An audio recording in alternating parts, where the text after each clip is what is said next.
A microservice container crashed every 2-3 hours with OOMKilled. The team spent 2 weeks profiling heap dumps, but the real culprit, Terraform and Ansible, were fighting over memory settings. Let's break down Ansible vs Terraform, when to use each, how it works, and the exact mistake behind that failure. Provisioning is about creating and destroying resources like VMs and networks. Configuration is about ensuring software runs correctly on existing machines. Terraform is the architect who draws the blueprints. Ansible is the crew that installs the plumbing. Terraform is declarative. You describe the desired end state and it figures out the steps. Ansible is procedural. You write the steps and it executes them in order. This difference determines which problems each tool can solve. Here's a Terraform resource that provisions an elastic compute cloud instance. Notice the provisioner block. It's used to run commands on the instance. But this is fragile because provisioners only run on creation, not on subsequent applies. Terraform uses a state file to track resources. It's powerful but fragile. Lose it and you're blind. Ansible has no central state.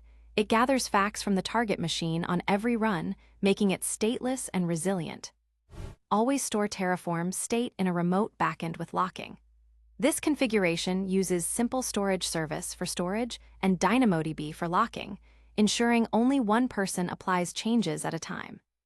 The most common production pattern is to use Terraform to provision infrastructure, then Ansible to configure it. The handoff is key. Terraform tags resources, and Ansible discovers them via the OOMKilled inventory plugin. This Ansible inventory configuration uses the OOMKilled plugin to automatically discover all elastic compute cloud instances tagged environment equals production. No manual inventory file maintenance needed. Configuration drift is a silent killer. Ansible's idempotent modules detect and correct drift on every run. Terraform can't do this. It only knows about resources it created. Use Ansible as a compliance enforcement tool. This Ansible playbook enforces security compliance. It ensures SE Linux is enforcing, audited is running, and telnet is removed. Running this regularly keeps your fleet consistent and secure. Terraform's provider model is its killer feature. One tool to manage Amazon Web Services, Azure, GCP, and more with the same HCL syntax. It handles dependency graphs automatically, preventing orphaned resources.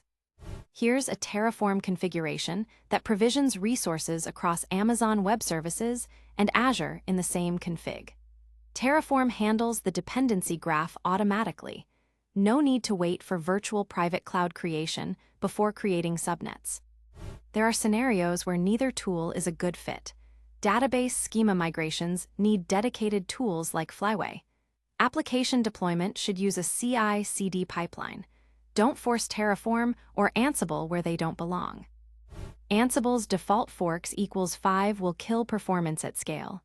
Increase forks to at least 50. For Terraform, split state files by microservice to keep plans fast. These tweaks can dramatically improve runtime.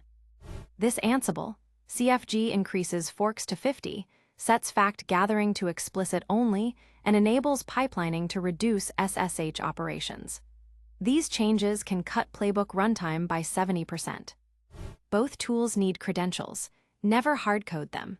For Ansible, use Ansible Vault to encrypt sensitive variables. For Terraform, use environment variables or a secrets manager like Vault. Use Ansible Vault to encrypt sensitive variables like database passwords. The Vault password must be provided securely via Ask Vault Pass or a CI/CD variable. This is the same issue we highlighted at the start. Here's exactly why that happened. The JVM heap was set to 3 GB by Terraform's user data script, but the OS page cache and other processes consumed ~1, 5 GB. Ansible tuned swappiness, but they were out of sync, pushing total memory over the 4 GB limit. The root cause was that Terraform set JVM heap to 3 GB, but Ansible's OS tuning was not coordinated, causing total memory, heap plus OS page cache plus other processes, to exceed the 4 GB container limit. The fix reduced JVM heap to 2 GB and added VM. Swappiness equals 1 via Ansible, moving all OS tuning to Ansible.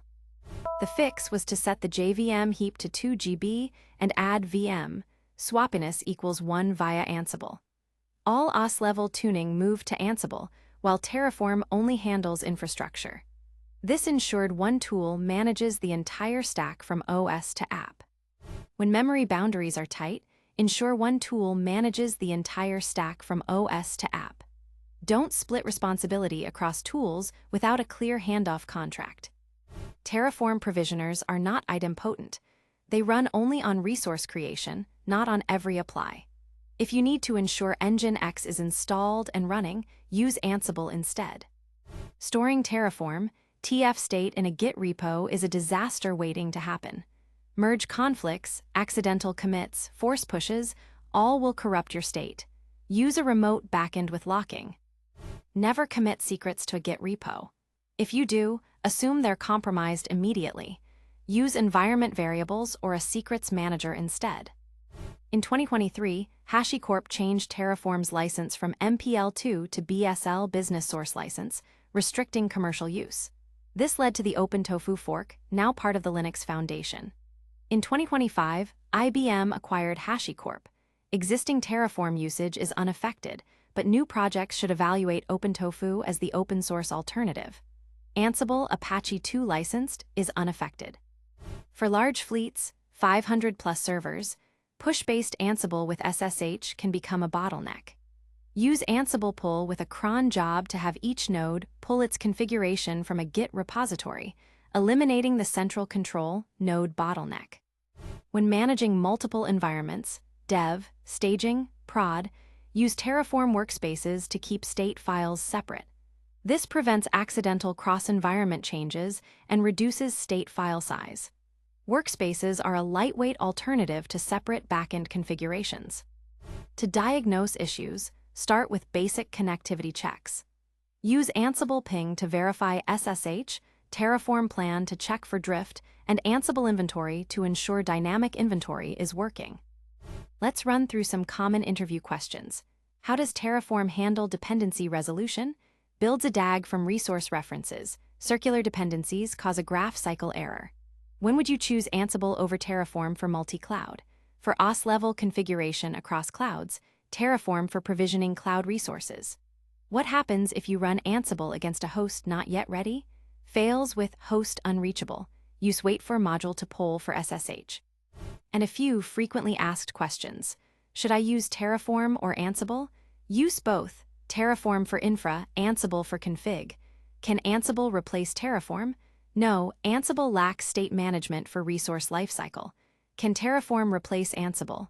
No, provisioners are not idempotent. Let's recap the key takeaways. Terraform provisions infrastructure, Ansible configures it. Never use Terraform provisioners for config management.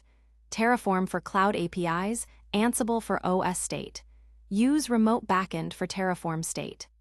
Ready to go deeper? Up next, Ansible AWX and Tower Guide, then Ansible v's Chef versus Puppet v's Salt Stack, then Ansible Best Practices and Project Structure, and Ansible Ad Hoc Commands Guide. Find them all at TheCodeForge.io. Thanks for watching. The full article and code examples are covered in detail at TheCodeForge.io.